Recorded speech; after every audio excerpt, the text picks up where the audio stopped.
Buenas tardes.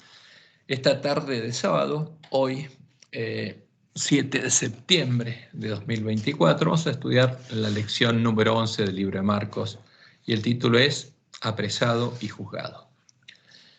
Al estudiar los hechos sucedidos entre el día en el que Jesús entró en Jerusalén, el día 10 del mes primero del calendario levítico, que en esa semana fue un lunes, y el día en el que murió como el Cordero de Dios que quita el pecado del mundo, el día 14 del mes primero del calendario levítico, podemos diferenciar claramente a el santo, el verdadero Jesús, Jesucristo hombre, del falso Jesús, el Jesús divino, que es el disfraz cristiano de Satanás, el Jesús al que adora la bestia religiosa desde el siglo IV. Esta es la imagen de Satanás que adoran el falso profeta y los lobos que vinieron a nosotros vestidos de ovejas, porque la palabra profética más segura se tenía que cumplir. Y como Dios le mostró en el Juay, y aquí vemos las imágenes del Dios al que adora Roma, el que supuestamente tiene una tiara, porque es el Dios del cielo, la tierra y del infierno, es el creador del infierno, y esa tiara se lo dio a Silvestre I, el primer papa. Y ahora todos los papas tienen la misma autoridad. Pero como Dios le mostró en el Juay, está en Primeros Escritos, página 213, la gente quedó del todo engañada. Se le enseñó que el Papa y los sacerdotes eran los representantes de Cristo, cuando en verdad lo eran ¿de quién? De Satanás. Pero ¿cómo llamaban a Satanás? Cristo. Y a Satanás adoraban cuantos ante ellos se postraban. Porque el que es el creador del infierno, que es la traición pagana de Roma y de todos los paganos, es Satanás y no es Dios. Y ellos empezaron a llamar Cristo a Satanás. Ahora, ¿qué es lo que pasa? Cuando claramente fue publicado el libro Respuesta a preguntas sobre doctrina, ahí se incluyeron justamente el objetivo de los jesuitas, porque los jesuitas vinieron a nosotros a darnos a beber del vino de Babilonia. Y Fromm fue uno de los que más contribuyó en la preparación de Respuesta a preguntas sobre doctrina y admiraba profundamente a Daniels, su predecesor, a quien consideraba como su mentor espiritual y profesional. Y en línea con el acercamiento al mundo evangélico que promovía, fíjense, Dios había separado al polantista de las iglesias caídas y nos había dicho claramente que nuestra misión era llamar al pueblo, a su pueblo a salir de esas iglesias. Pero ahora, ¿qué pasaba? Había pastores adventistas que nos guiaban en dirección contraria, a unirnos a esas iglesias. En línea con el acercamiento al mundo evangélico que promovía, pensaba que lo esencial del mensaje adventista eran las verdades eternas que eran comunes a las denominaciones evangélicas conservadoras, que incluían 4 doctrinas, fíjense. La Trinidad, y vamos a ver ahora qué es la Trinidad. La deidad de Cristo, o sea que Cristo, como dice Roma, como lo definió en sus concilios ecuménicos, era Dios y hombre a la vez. Y especialmente la expiación completada en la cruz, que es justamente la doctrina que se creó para justificar que Roma quitó el continuo, la obra de Cristo en el santuario celestial, y además la justicia por la fe en Cristo, por la fe en el Cristo divino, que es la imagen de Satanás, vamos a ver. Y esto lo vamos a ver claramente en este estudio. Y esta es la imagen a la que adorarán todos los que reciban la marca de la bestia. Es la abominación desoladora de que habló el profeta Daniel. Entonces, fíjense esa imagen de la izquierda, es la que presenta Roma cuando supuestamente Cristo se le aparece ¿a quién? A Constantino. Creo que aparece el sol con la cruz en el medio. Y es un símbolo de los dioses hijos del sol y de la luna, porque así representaban a los cristos babilónicos. Y Roma llama Cristo ¿a quién? A la imagen de Tamuz, de Horus, de Mitra, de Apolo. Y la imagen del medio es la que apareció en nuestras lecciones. Cuando ese Cristo venga a la tierra y todos los que lo estén adorando vayan a recibirlo. Pero ¿qué va a pasar con la bestia y el falso profeta?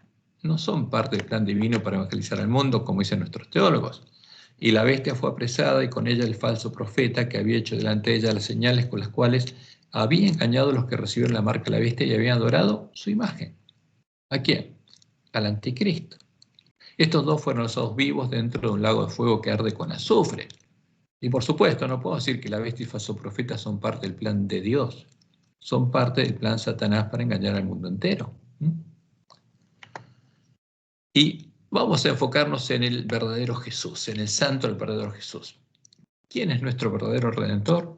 que Jesús, que Cristo fue el que, por la fe en su Dios y Padre, fue perfeccionado, llegó a tener escrita la ley de Dios en su mente y en su corazón, y vino a ser el autor de nuestra salvación. Y vamos a leer algunos anuncios de la profecía. Isaías 53, 1 y 2. ¿Quién ha creído a nuestro anuncio? ¿Y sobre quién se ha manifestado el brazo de Jehová? Subirá cual renuevo delante de él. ¿Por qué es el renuevo de Jehová? Y como raíz de tierra seca. No hay parecer en él ni hermosura. O sea, Jesús no era un hombre hermoso, ni que se destacara y que la gente lo mirara. No, era un hombre común. No tendría parecer, no es como las imágenes que se nos muestran. Le veremos más inatractivo para que le deseemos.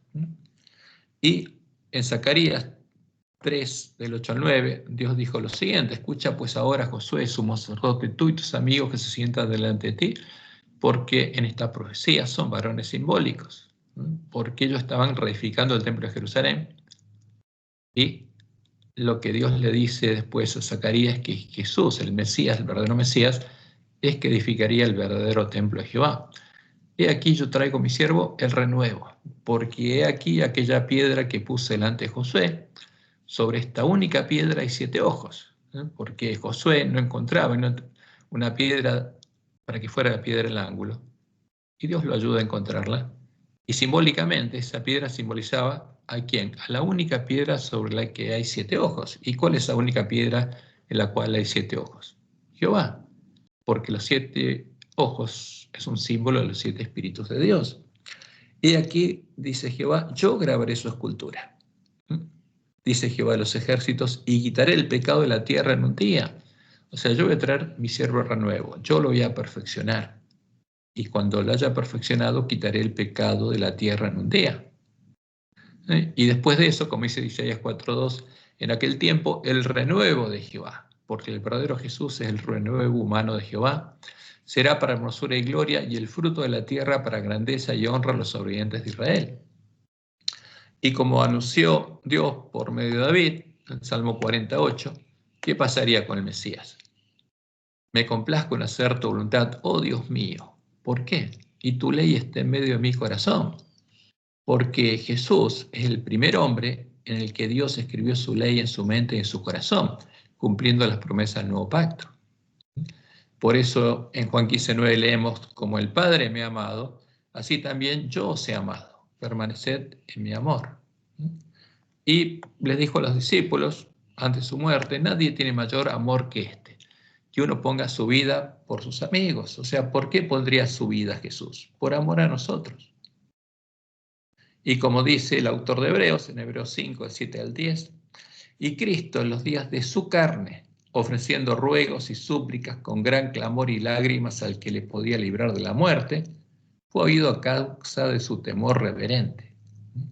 Y aunque era hijo, por lo que padeció, aprendió la obediencia. Y habiendo sido perfeccionado, porque Jesús, Jesucristo hombre, tendría que aprender y ser perfeccionado.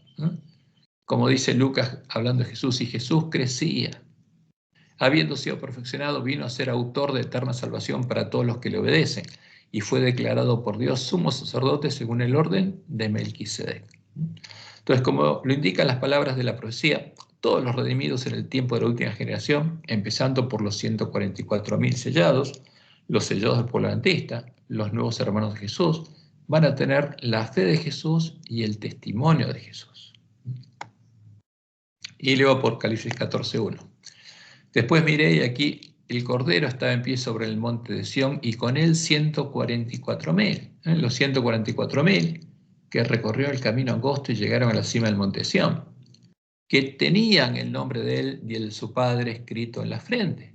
Porque como Jesús, ¿qué tenían? La ley de Dios escrita en la mente del corazón. Esa es la promesa de Dios para el pueblo adventista. Y por eso Apocalipsis 14:12 dice lo siguiente: aquí está la paciencia de los santos, los que guardan los mandamientos de Dios. ¿Por qué? Porque tienen la ley de Dios escrita en la mente y el corazón como Jesús. ¿Y qué tienen? La fe de Jesús. Tienen la fe de Jesús. ¿Y en quién tenía fe Jesús? En su Dios y Padre. Entonces los sellados van a tener la misma fe que Jesús. Y como dice Apocalipsis 12:7, entonces el dragón se llenó de ira contra la mujer y se fue a hacer guerra contra el resto de la ascendencia de ella. ¿Por qué? Porque desde que fue echada por tierra la verdad, la mujer vestida de sol no volvió a dar a luz, pero volvería a dar a luz en el tiempo de la última generación. Y habría un resto de su descendencia. Y el dragón se llenaría de ira y se haría hacer guerra contra los 144.000 sellados, los que guardan los mandamientos de Dios y tienen el testimonio de Jesucristo. ¿Por qué? Porque tienen la misma fe de Jesús y tienen el mismo testimonio que Jesús. En ellos se ve lo mismo que se vio en Jesús, ¿no? La gloria de Jehová. Ahora, ¿por qué guardan los mandamientos de Dios? Porque como Jesús, el primogénito de la mujer vestida de sol, tienen la ley de Dios escrita en la mente del corazón. Fueron circuncidados en el corazón y ahora se complacen en hacer la voluntad de Dios, como Jesús. Me complazco en hacer tu voluntad, oh Dios mío, y tu ley está en medio de mi corazón. Esa es la promesa de Dios. Ahora, ¿cómo llegaron a este estado? Por oír y creer al Evangelio del Reino de Dios, entrar por la puerta estrecha al templo de Dios y recorrer el camino angosto siguiendo las pisadas de Jesús, hasta tener la misma fe y el mismo testimonio que Jesús, hasta que Dios complete su obra en ellos. Como dice el autor de Hebreos en Hebreos 12, 1 y 2. Por tanto, nosotros también, dice, teniendo en derredor nuestro tan grande nube de testigos, despojémonos de todo el peso y del pecado que nos asedia, de todo peso y del pecado que nos asedia, y corramos con paciencia la carrera que tenemos por delante, puestos los ojos en ¿quién? En Jesús. Porque ¿quién es el primer hombre que recorrió el camino angosto? ¿Quién fue el primero que fue perfeccionado? Jesús. El autor y consumador de la fe, el cual por el gozo puesto delante de él sufrió la cruz, menospreciando el oprobio y se sentó a la diestra del trono de Dios. Y como dice Isaías 54:7, que se cumple justamente la semana de la pasión de Jesús, esto es lo que Dios anunció que diría el Mesías: Jehová el Señor me dio lengua de sabios para saber hablar palabras alcanzadas. Entonces, ¿quién necesita que le den lengua de sabios? ¿Una persona que es Dios, que es omnisapiente? No. ¿Quién? Un hombre, Jesucristo hombre. Jehová el Señor me dio lengua de sabios para saber hablar palabras alcanzadas. Despertará mañana tras mañana, despertará mi oído para que oiga como los sabios. Jehová el Señor me abrió el oído y yo no fui rebelde ni me volví atrás, porque él comprendió la profecía. Di mi cuerpo a los heridores y mis mejillas a los que me besaban la barba. No escondí mi rostro de injurias y disputos, porque Jehová el Señor me ayudará. Por tanto, no me avergoncé. Por eso puse mi rostro como un pedernal y sé que no seré avergonzado. Entonces, fíjense, estas son palabras muy, muy claras acerca del Mesías. Entonces, ¿cómo podemos diferenciar fácilmente? Fíjense, fácilmente, no es complicado. Al santo, al verdadero Jesús, Jesucristo hombre, del falso Jesús. Es sencillo. El verdadero Jesús necesitó tener fe en su Dios y Padre para poder llegar a vencer. Y la verdadera fe es la certeza en lo que se espera. La certeza que viene por haber leído, oído y creído a la palabra de Dios. Y por eso lo esperamos. Y es la convicción de lo que no se ve. Como leemos en Hebreos 11:1. Es pues la fe, la certeza de lo que se espera, la convicción de lo que no se ve. Y Romanos 17, Pablo dice lo siguiente: así que la fe es por el oír y el oír por la palabra de Dios. Entonces, por el oír la palabra de Dios, esperamos que se cumpla lo que Dios prometió, aunque aún no lo vemos. Ahora, ¿qué pasa con el Jesús divino que Fromm y sus amigos introdujeron a la iglesia adventista? ¿Qué pasa con el Jesús divino que en su naturaleza es 100% Dios y 100% hombre? Al ser Dios en su naturaleza es todopoderoso y es omnisapiente. Todo lo sabe, todo lo ve y por lo tanto no puede tener fe. Porque el que todo lo ve no puede esperar lo que no ve. Y es muy fácil, muy sencillo. Ahora, este Jesús divino que inventó Roma, que inventaron los apóstatas de la iglesia primitiva y que Roma terminó de modelar en sus concilios, no es el verdadero Jesús. Es claro, es un ídolo. Porque no es un cordero, no es un verdadero hombre. No fue hecho un poco inferior de los ángeles, como dice el autor de Hebreos en Hebreos 2. No tiene nuestra misma carne y sangre, nuestra naturaleza. no puede ser tentado por el mal, como nosotros nos somos tentados, porque como dice Santiago en Santiago 1:13, Dios no puede ser tentado por el mal. Entonces, no puede ser perfeccionado, su mente ya es perfecta porque es omnisapiente y no puede morir porque Dios es inmortal. Entonces, ¿qué tiene que ver este ídolo con el verdadero Jesús? Nada, nada tiene que ver. Es un ídolo y es fácil darse cuenta que es un ídolo. Por eso este Jesús divino es claramente un impostor, es un ídolo creado en el siglo IV con cosas sacrificadas a los ídolos y no es nuestro Redentor. Y así de claro. No necesitamos muchas cosas más para darnos cuenta que es un ídolo. Vamos al relato de Marcos. Como veremos, luego de que el libro de Marcos fuera traducido del hebreo al griego y al latín, porque esto es muy importante, pues Roma da testimonio que Jerónimo Estridón creó la Biblia católica traduciendo del hebreo. ¿No? ¿Por qué? Porque ellos sabían que esos libros no fueron creados en griego, como dicen nuestros teólogos. Porque a nuestros teólogos los educaron los vestidos de ovejas y los engañaron. Pero Roma misma dice que Jerónimo Estridón tradujo del hebreo al griego y el latín la Biblia católica, ¿no? Para crear la Biblia católica, siguiendo la orden del Papa Dámaso del año 382 después de Cristo. Y vamos a encontrar varios errores que son producto de la ignorancia de Jerónimo Estridón. El filósofo, que era un filósofo pagano, que era secretario del Papa Dámaso, ignoraba las fiestas solemnes de Jehová. Por eso vamos a encontrar barbaridades, podemos decir, en el libro de Marcos. Esto es lo que dice Roma de San Jerónimo. Eusebio Hierónimo de Estridón, o Jerónimo de Estridón, San Jerónimo, dice Roma para los cristianos, ¿qué hizo? Tradujo la Biblia del griego y el hebreo al latín. ¿Por qué? Porque el Antiguo Testamento ya estaba traducido al griego en la Septuaginta desde el tiempo de Ptolomeo II. Y del hebreo al latín, porque los originales estaban, el Antiguo Testamento ya lo tenía en griego, por eso no necesitaban traducirlo del hebreo, pero el Nuevo Testamento estaba en hebreo, al latín. Y ellos mismos dan un testimonio muy claro. Dicen, San Jerónimo fue un célebre estudioso del latín en una época en la que eso implicaba dominar el griego. Sabía algo de hebreo, dicen ellos, cuando comenzó su proyecto de traducción, pero se mudó a Belén para perfeccionar sus conocimientos del idioma. ¿Por qué? Porque supuestamente iba a traducir del hebreo al griego y el latín. Comenzó la traducción en el año 382, corrigiendo la versión latina existente del Nuevo Testamento, porque lo que más le importaba traducir era el Nuevo Testamento, porque el Antiguo ya lo tenían, ¿no?, en la versión griega. Las traducciones de la Biblia que existían en ese tiempo, llamadas actualmente Vetus Latina, tenían muchas imperfecciones del lenguaje y varias imprecisiones o traducciones no muy exactas, dicen ellos. Ahora, ¿pero qué pasa? Esa es la verdad que tenía la iglesia primitiva. Esa Biblia es la que protegieron los valdenses durante hasta el fin de los 1260 años en que la iglesia del cierto fue perseguida y no tenía errores. ¿Y qué sigue diciendo Roma? En el concilio de Roma del 382, el Papa San Dámaso I expidió un decreto, conocido como Decreto de Dámaso, que contenía un listado de los libros canónicos del Antiguo y del Nuevo Testamento.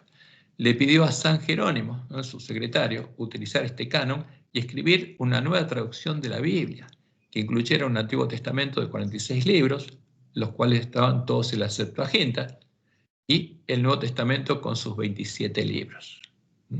Entonces la Septuaginta estaba en griego y el Nuevo Testamento estaba en hebreo. Y eso es muy claro. Y con tremenda energía escribía contra las diferentes herejías, porque el objetivo de esta Biblia era combatir las herejías. La Iglesia Católica ha reconocido siempre a San Jerónimo como un hombre elegido por Dios para explicar y hacer entender mejor la Biblia, por lo que fue nombrado patrono de todos los que en el mundo se dedican a hacer entender la Biblia. Fíjense, no a traducir, sino a hacer entender, dicen ellos, la Biblia, las doctrinas de Roma. Por extensión, se lo considera el santo patrono de los traductores. Ahora, ¿cuál es la principal herejía contra la cual fue necesario escribir la Biblia católica? Fue la herejía definida en el Edicto de Tesalónica del año 380, que también fue redactado por San Jerónimo. y mandó a castigar a los cristianos que no creían en el nuevo Dios oficial de la bestia romana, la Trinidad. Fíjense que el Papa Dámaso y Jerónimo eran asesinos. Los llaman santos Roma, pero eran dos asesinos, ¿no? Porque buscaron asesinar a los verdaderos cristianos, que no adoraban al ídolo al que ellos adoraban. Y esto es lo que dice el edicto de Tesalónica del año 380, que manda a asesinar a los cristianos que no adoren a la imagen de la bestia romana. Queremos que todos los pueblos, dice la bestia romana, que son gobernados por la administración de nuestra clemencia, profesen la religión, una religión. ¿Qué religión? La religión que profesa el pontífice Dámaso, o sea, el obispo de Roma, que ahora es también sumo pontífice Jezabel, sumo pontífice romano, y el obispo de Alejandría. Y la definen así: creemos en la divinidad única del Padre, del Hijo y del Espíritu Santo bajo el concepto de igual majestad y de la piadosa Trinidad. ¿En qué cree la bestia romana? En la Trinidad. ¿Y qué impone a todos? La adoración de la imagen de la bestia, de la Trinidad. Ordenamos que tengan nombre cristianos católicos quienes sigan esta norma. O sea, le pone una marca, un nombre, el nombre cristianos católicos al que adora la Trinidad.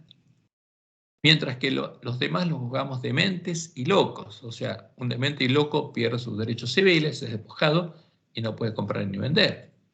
Porque este es el tipo de la ley, digamos, dominical activa, como lo llaman en Ajuay, por la que se va a formar una bestia en Estados Unidos. Y además dicen sobre los que empezará la infamia de la herejía, o sea, el que no adora a la Trinidad lo declaran hereje. Sus lugares de reunión no recibirán nombre de iglesias y será objeto primero de la venganza divina y después serán castigados por nuestra propia iniciativa que adoptaremos siguiendo la voluntad celestial. ¿La voluntad de quién? De Satanás. Y empieza a asesinar a los verdaderos cristianos porque no adoran a la Trinidad. Y la adoración de esta imagen, la definida en la doctrina de Jezabel, es la que llevó a los apóstatas a conocer las profundidades de Satanás y a buscar asesinar a sus antiguos hermanos. Y es la imagen de Satanás a la que están adorando el falso profeta, las iglesias protestantes caídas, después de hacer sanar la herida de muerte de la bestia religiosa y unirse a ella en puntos comunes de doctrina, el 14 de febrero del 2010, para adorar al mismo ídolo.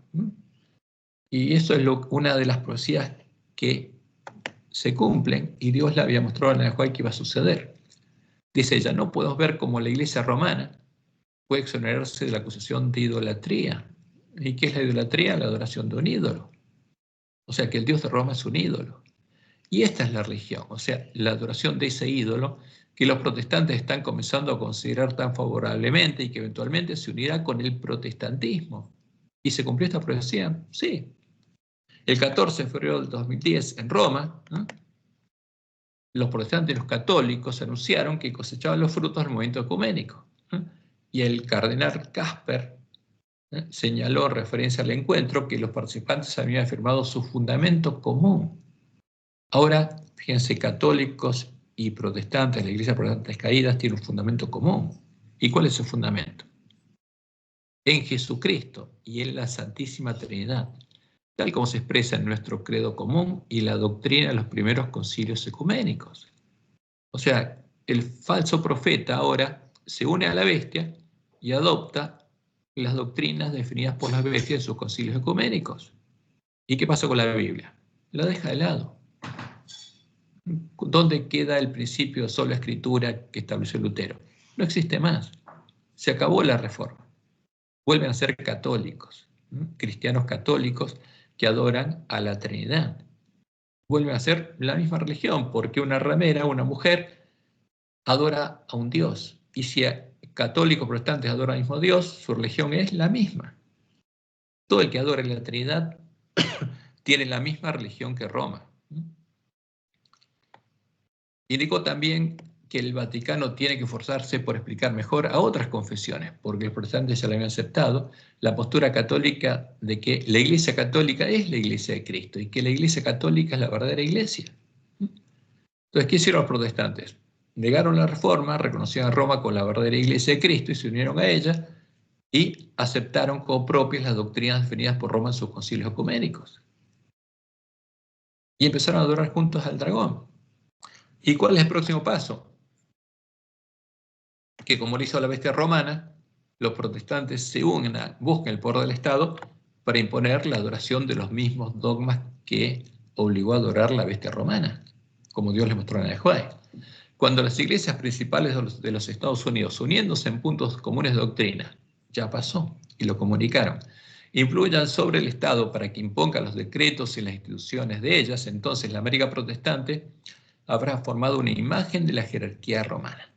La imagen de la bestia romana, porque Estados Unidos va a ser una imagen de la bestia anterior, representa la forma de protestantismo apóstata que se desarrollará cuando las iglesias protestantes busquen la ayuda del poder civil para la imposición de sus dogmas. ¿Qué dogmas? Los dogmas comunes con Roma, como lo hizo la iglesia de Roma en el año 380 después de Cristo, por medio del Edicto de Tesalónica, que es el tipo de la ley dominical activa. Y eso es muy claro.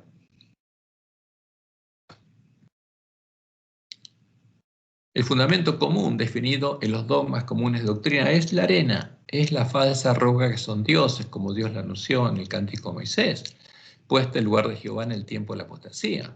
Es el Dios definido en la doctrina de Jezabel, que ya había sido introducido en nuestra iglesia por los lobos vestidos de ovejas, de adventistas, de ministros adventistas, para lograr que, como la anuncia la profecía del Apocalipsis, toda la tierra se hubiera maravillado en pos de la bestia y estuviera adorando al dragón. ¿Por qué? Porque las creencias fundamentales, ¿qué encontramos? Creencia fundamental número 2, la Trinidad. El mismo fundamento que la bestia y el falso profeta. Y por eso, como lo indica Apocalipsis 13, 3 y 4, vio una de sus cabezas como herida de muerte, pero su herida mortal fue sanada. Una de las cabezas de la Gran Babilonia, que es una de las rameras, una de sus hijas, en la religión del Imperio Romano, la Iglesia Católica, pero su herida mortal fue sanada y se maravilló toda la tierra. Fíjense, porque la ramera gobierna el mar y la tierra es el lugar donde está el pueblo de Dios. Y llegaría el momento que se habría maravillado toda la tierra en pos de la bestia y estaría adorando ¿a quién? Al dragón, a Satanás, que había dado autoridad a la bestia y adoraron a la bestia diciendo ¿quién como la bestia y quién podrá luchar contra ella? ¿Pasaría esto? Claro que sí. Toda la tierra tendría que estar adorando al dragón. Cuando las vírgenes estuvieran dormidas es la condición del ángel de la Odisea. Y este es el tiempo cuando el pueblo adventista sería despertado por el clamor de medianoche, cuando esto hubiera sucedido, y oiría la plena predicación del mensaje de los tres ángeles, el mensaje de Elías. ¿Y cuál es el mensaje? Y acercándose Elías a todo el pueblo dijo, ¿hasta cuándo claudicaréis vosotros entre dos pensamientos? Si Jehová es Dios, seguidle. Y Jehová no cambia. Y si Baal, el dios de Babilonia, el dios de la Trinidad, id en pos de él. Porque Jehová y Baal no tienen nada que ver. Jehová y el dios de la bestia, el falso profeta, no tienen ninguna relación. Y vamos a las palabras de Marcos, donde vamos a comprobar fácilmente la diferencia entre el verdadero y el falso Jesús. Y empieza con el complot, Marcos 14, con el complot para matar a Jesús. 2 días después de la Pascua, dice aquí, ¿no? 2 días después era la Pascua y la fiesta de los panes sin levadura. Y buscaban los principales sacerdotes y los escribas cómo prenderle por engaño y matarle. Y decían, no durante la fiesta, para que no se haga alboroto del pueblo. Entonces, ¿cómo actúan estos dirigentes del pueblo judío? En forma cobarde e hipócrita, siendo guiados por malos espíritus, no eran guiados por Dios.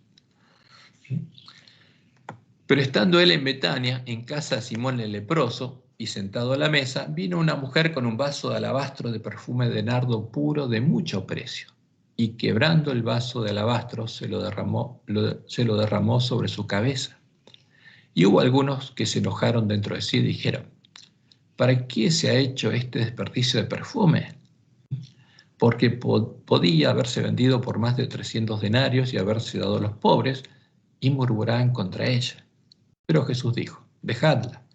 ¿Por qué la molestáis? Buena obra me ha hecho.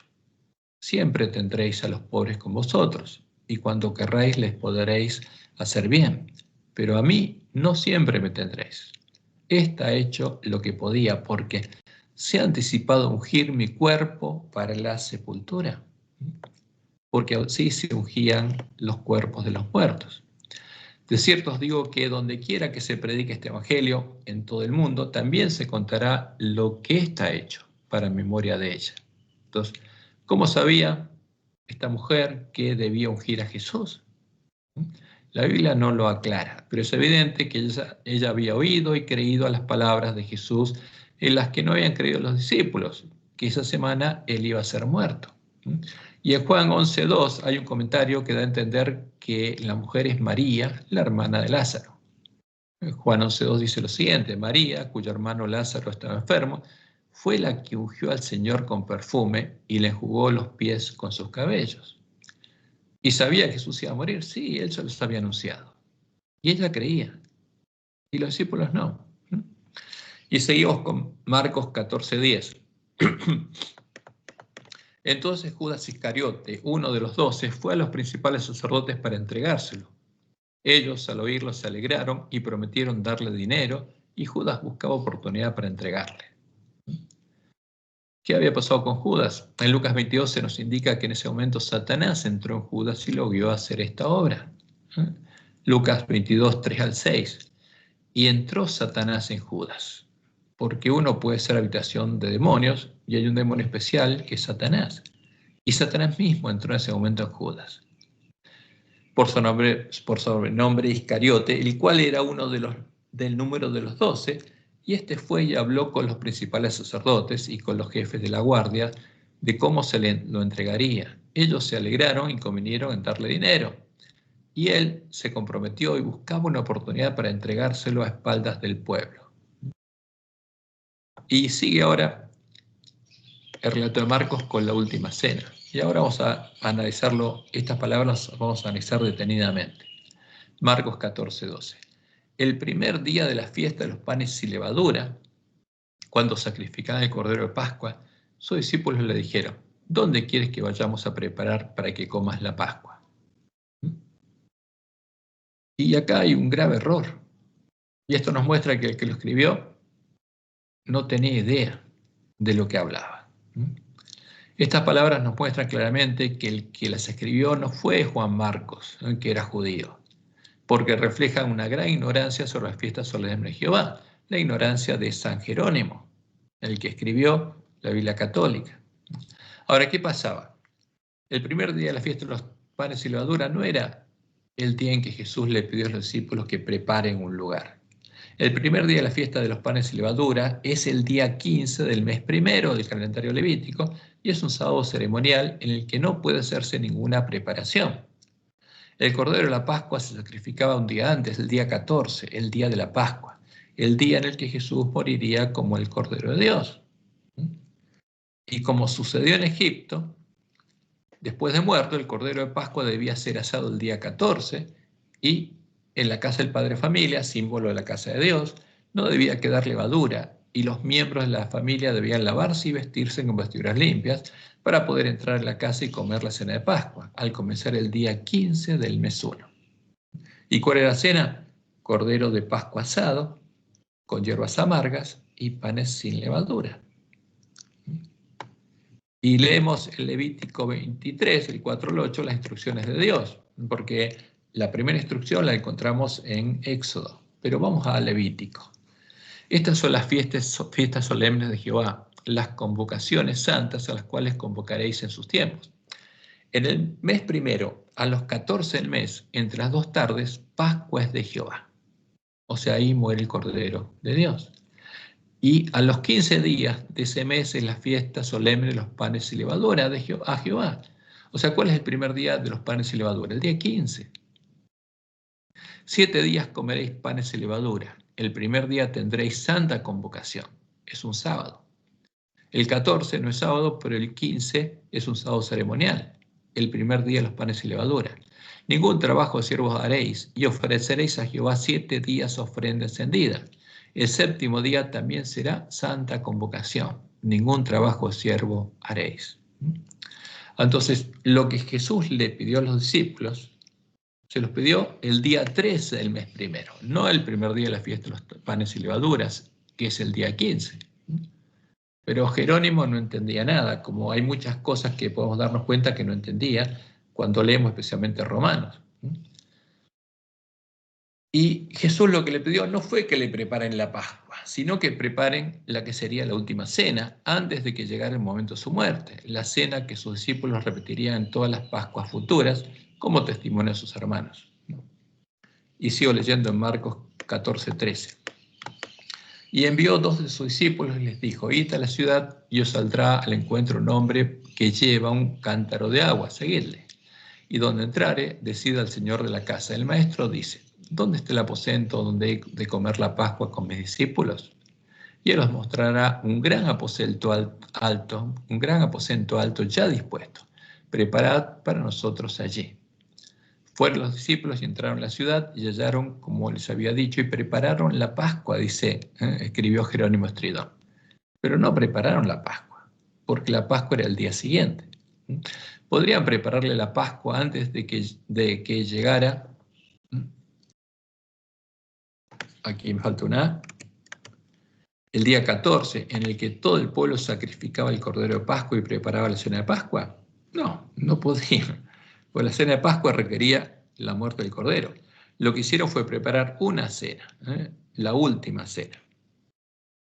Y vamos a seguir leyendo Marcos 14:7.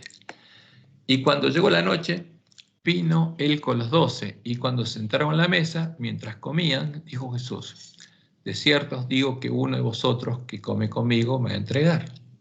Entonces ellos comenzaron a entristecerse y a decirle uno por uno: ¿seré yo? Y el otro: ¿seré yo? Él respondiendo les dijo: es uno de los 12 el que moja conmigo en el plato. A la verdad, el Hijo del Hombre va a ser entregado, según está escrito de él, mas ay de aquel hombre por quien el Hijo del Hombre es entregado. Bueno le fuera a ese hombre no haber nacido. ¿Y quién estaba mojando en el plato en ese momento con él? Judas. Ahora, lo triste es que lo mismo va a volver a suceder en nuestros días con los adventistas que no reciben el sello de Dios y sean parte de la cosecha y cizaña del príncipe de este mundo. ¿Qué van a hacer? Van a actuar impíamente y van a entregar a muerte a sus hermanos. Como leemos en Mateo 10:21, el hermano entregará la muerte al hermano. Va a ser lo mismo que Judas. Y el padre al hijo, y los hijos se levantarán contra los padres y los harán morir. Y sigue el relato en Marcos 14:22. Y mientras comían, claramente la comida que no era la Pascua, porque no habían asado un cordero, porque el cordero de Pascua tenía que morir el día siguiente. Y mientras comían, Jesús tomó pan y ¿qué hizo? Lo bendijo. Y lo partió y les dio diciendo: tomad, esto es mi cuerpo. Entonces empezó a enseñarle en lo que tendríamos que hacer nosotros siempre, que recordáramos su muerte. Tomad, esto es mi cuerpo. O sea, pan sin levadura representa el cuerpo de Cristo. El pan sin levadura es un símbolo de Jesús, el Cordero de Dios, el antitipo del Cordero de la Pascua, el único hombre sin pecado, al que, después de entrar por la puerta estrecha a la casa de Dios, deberían comer en la cena de Pascua, para ser transformados a su imagen y llegar a ser parte de los panes de la mesa, la provisión de Dios a su pueblo. Panes sin levadura, sin pecado y ungidos con aceite, con el Espíritu de Dios.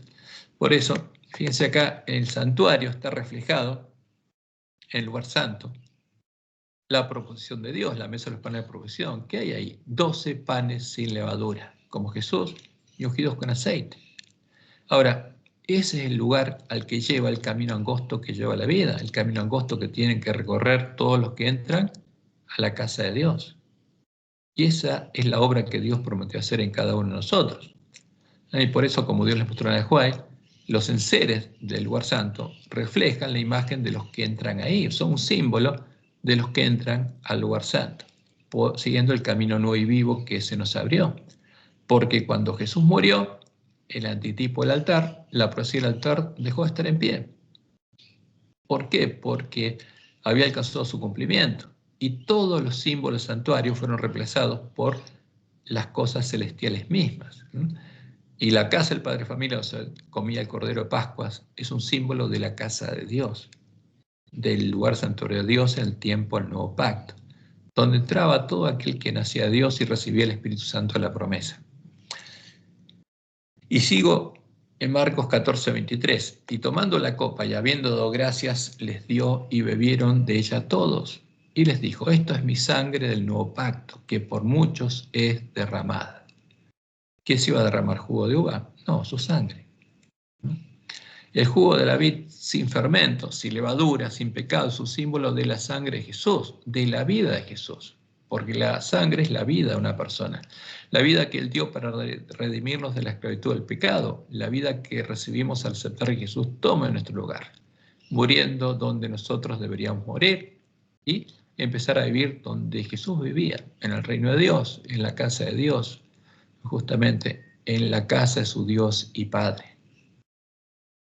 Y esto es también un símbolo muy claro que vemos en el santuario, porque el atrio del santuario es un símbolo del reino del príncipe de este mundo, donde están los pecadores, los esclavos del pecado, y Jesús murió ahí, porque no murió siendo parte del templo de Dios, porque cuando Dios cargó nuestros pecados en Él, lo dejó, y por eso Él clamó, Padre mío, ¿por qué me has desamparado? Elí, Elí, lama sabactaní. Entonces, ¿qué pasó ahí? Salió, cuando Dios cargó los pecados de Él, nuestros pecados en Él, ya no estaba en el templo de Dios, dentro del tabernáculo,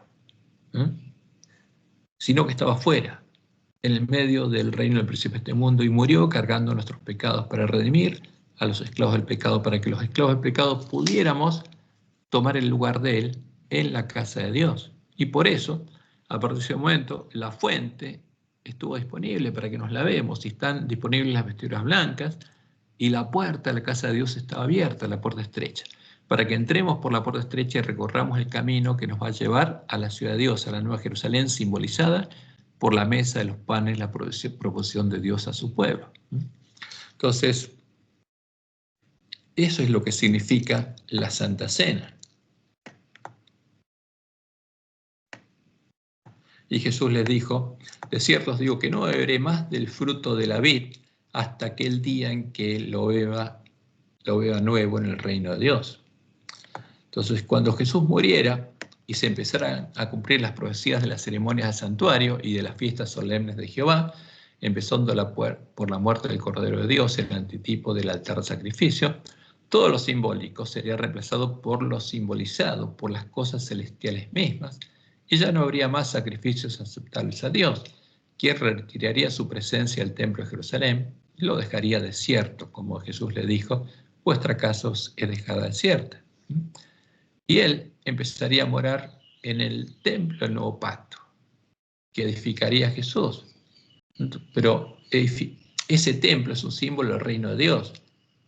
Y ese evangelio es el que tenemos que conocer, vivir y predicar para preparar el camino a la segunda venida de Jesús, el evangelio del reino de Dios. Por eso, cuando los cristianos celebraban la cena del Señor en el día de la Pascua, era como testimonio a sus hermanos de que el verdadero Cordero de Pascua ya había muerto, ¿no? Como leemos en 1 Corintios 11:26.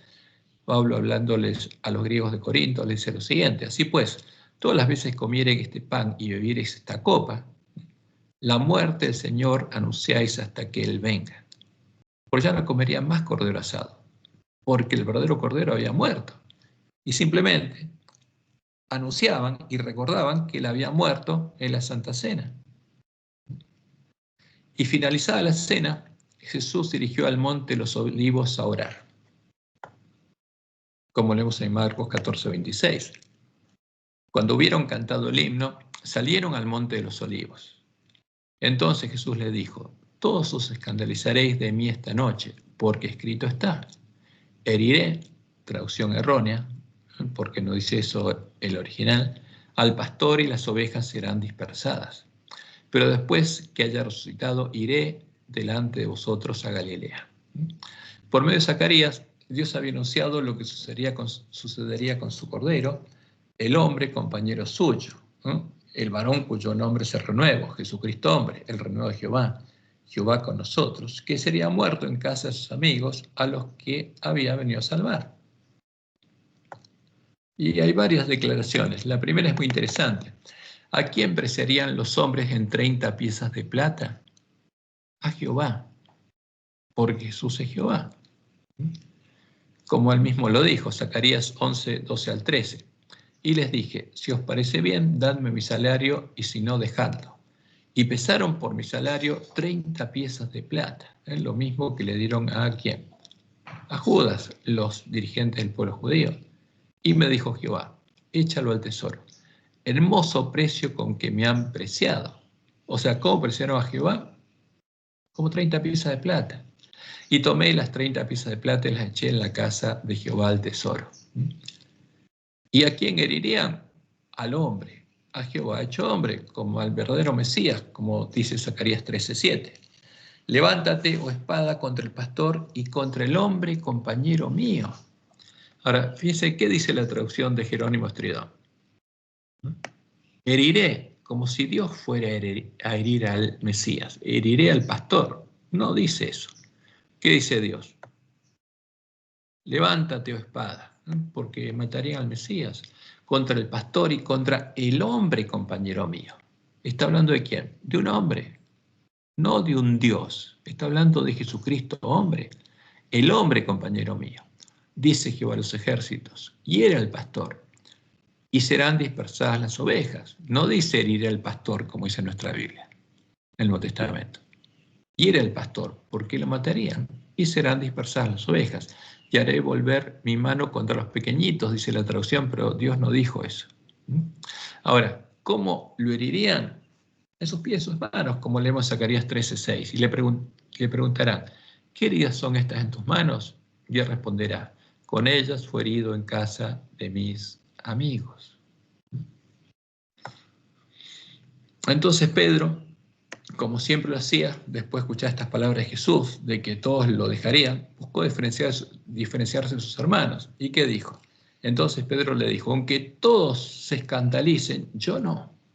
Yo no. Yo nunca te voy a negar. Y le dijo Jesús, de cierto te digo que tú, hoy, en esta noche, antes que el gallo haya cantado 2 veces, me negarás 3 veces. Mas él con mayor insistencia decía, si fuera necesario morir contigo, no te negaré. Y también todos decían lo mismo. ¿Y qué pasó? Lo negaron. Entonces, ahora Jesús llega al Monte de los Olivos y en el lugar que se llama Getsemaní, que es el lugar donde se prensaban las aceitunas para hacer aceite, se pone a orar. Marcos 14:32. Vinieron pues a un lugar que se llamaba Getsemaní y dijo a sus discípulos, sentaos aquí, entre tanto que yo oro. Y tomó consigo a Pedro, a Jacobo y a Juan, y comenzó a entristecerse y a angustiarse. Y les dijo, mi alma está muy triste hasta la muerte, quedaos aquí y velad.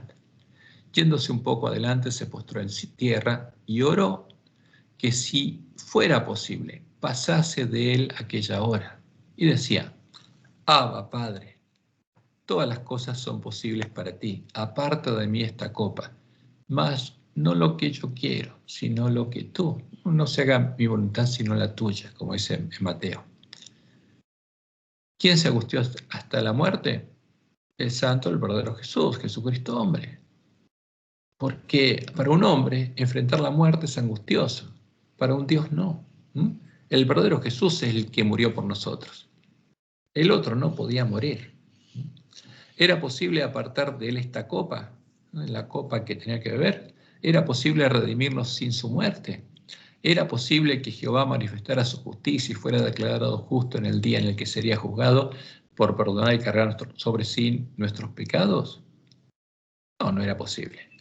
Jesús había llegado a conocer perfectamente las profecías y sabía que no era posible. Sabía que solo poniendo su vida podría rescatar a sus hermanos, llegar a ver linaje y su padre podría ser declarado justo, ¿no? En su juicio, en el día de la expiación. Pero en su angustia humana oró 3 veces de ese modo a su padre. ¿Por qué? Porque era hombre. Era nuestro hermano. Como dice la profecía, Isaías 5:16, pero Jehová de los ejércitos será exaltado en juicio, el Dios santo será santificado con justicia. ¿Y cuál es esa justicia? La sangre del macho cabrío con la que el santuario es purificado de nuestros pecados. Y en Juan 15:13 Jesús ya le había dicho a sus compañeros, a sus amigos, nadie tiene mayor amor que este, que uno ponga su vida por sus amigos. ¿Sabía el que tenía por su vida? Sí. Como dice la profecía de Isaías 53, cuando el Cordero de Dios haya puesto su vida en expiación por el pecado, verá linaje.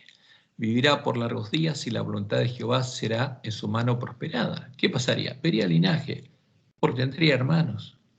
Verá el fruto de la aflicción de su alma y quedará satisfecho.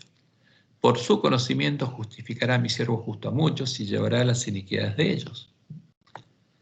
Y sabía Jesús esto, sí lo sabía, ¿no? Y sabía que cuando Él venciera, Dios escribiría su ley en nuestra mente y en nuestro corazón. Simbólicamente, la ataría en nuestra mente y en nuestro corazón.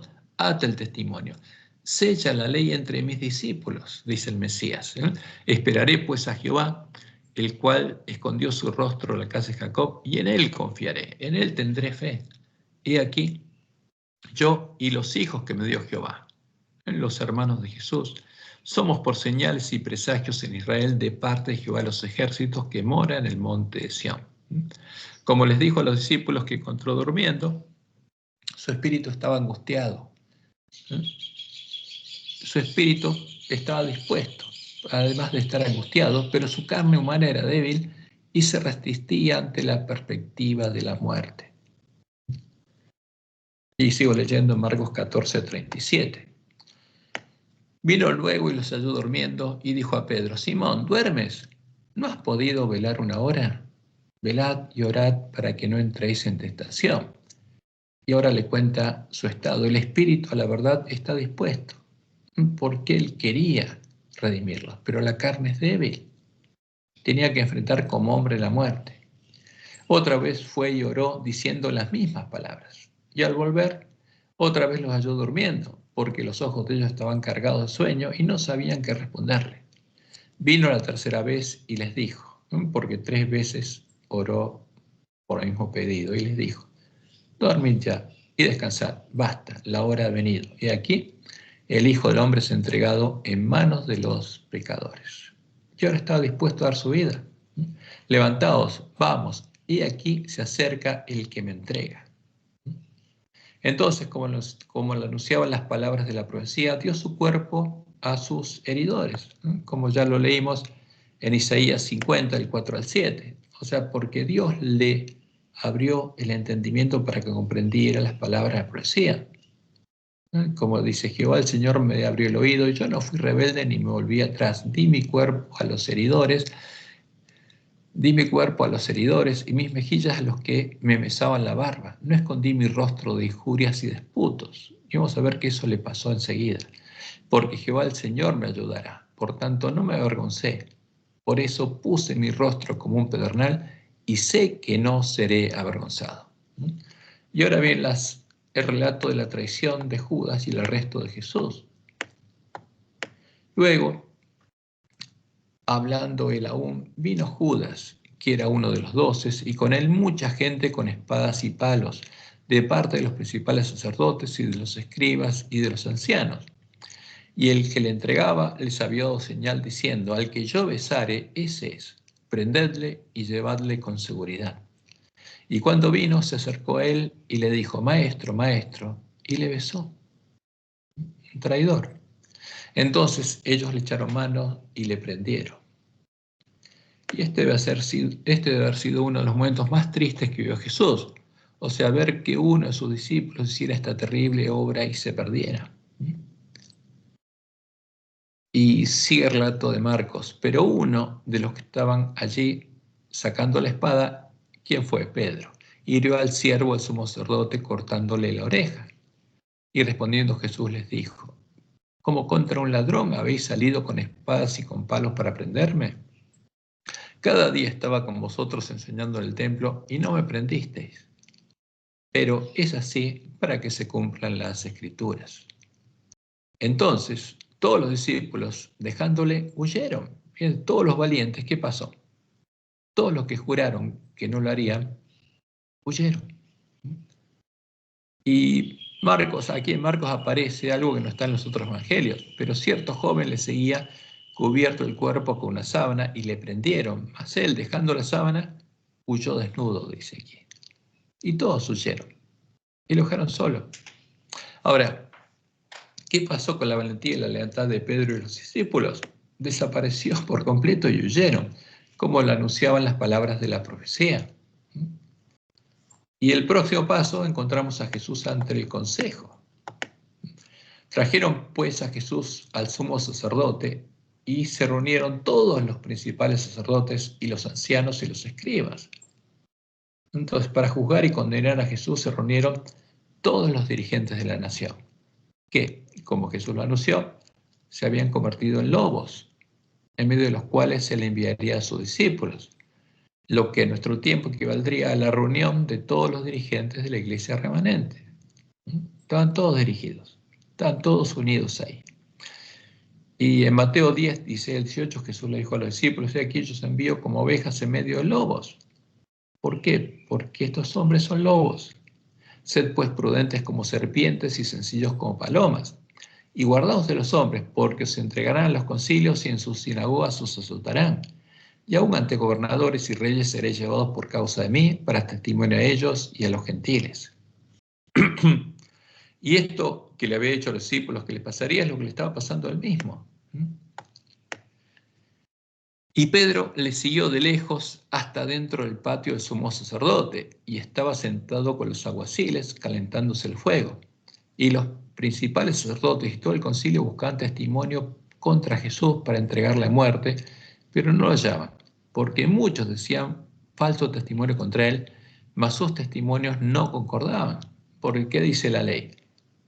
Tienen que coincidir, como tiene que coincidir el testimonio del Antiguo y Nuevo Testamento.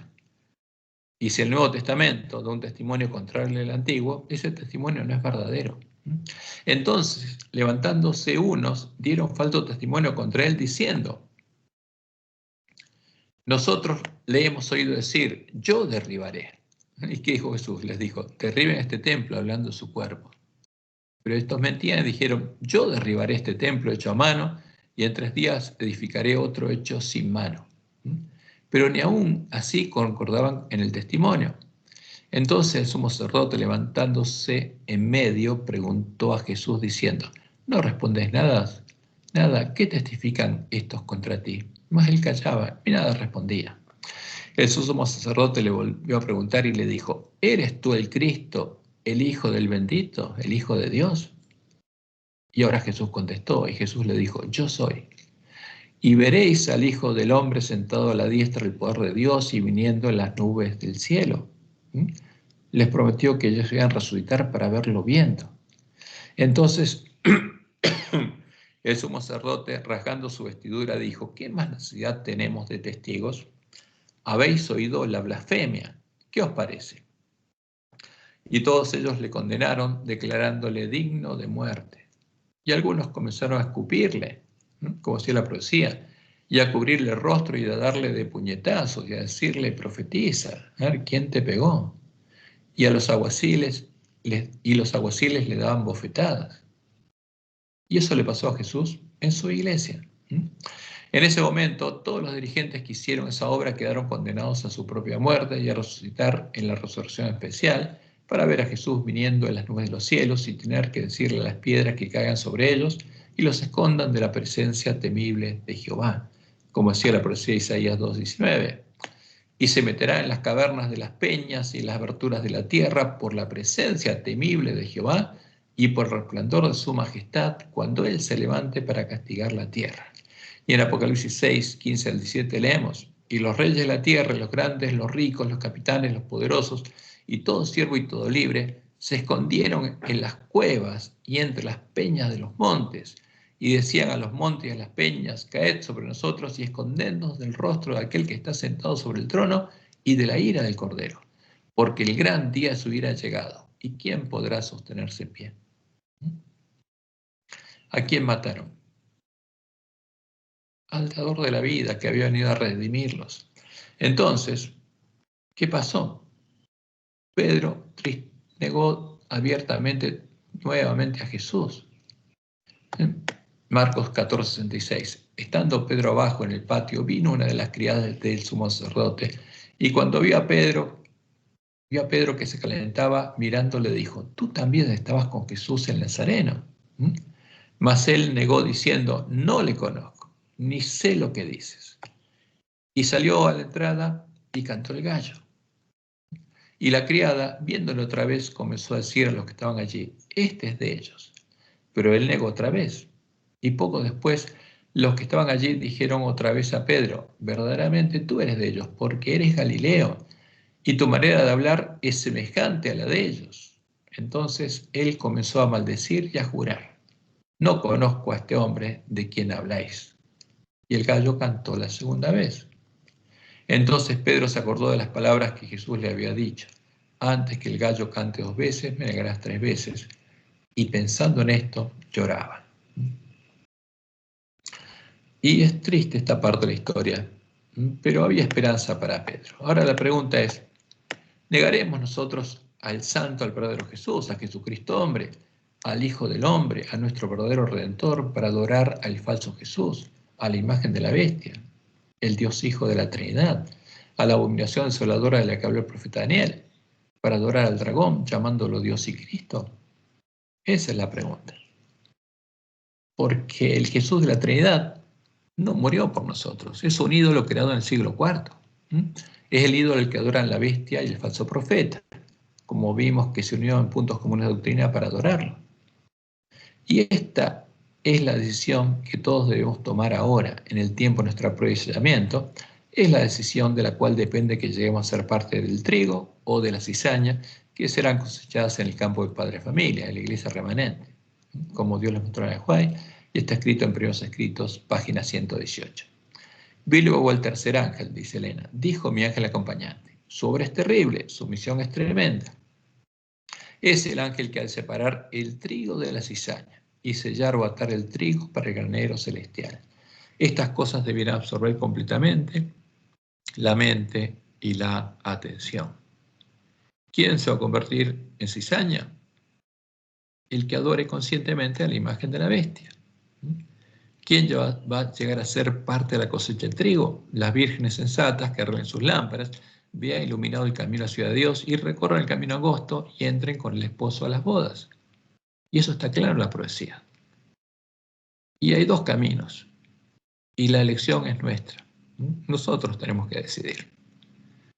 Por eso Dios le manda a sus siervos fieles a su pueblo para que les den el alimento a tiempo, para que sepan cuáles son los 2 caminos y puedan diferenciar a la puerta estrecha y la puerta ancha, el camino espacioso que lleva a la perdición, a conocer las profundidades de Satanás, del camino angosto que lleva a la vida, a llegar a la ciudad de Dios y ser puestos como panes y levadura en la mesa de la provisión de Dios a su pueblo. Esa es la elección que debemos hacer. Que Jehová los bendiga y los guarde y los guíe a toda verdad. Tengan un resto de sábado bendecido y una bendecida semana.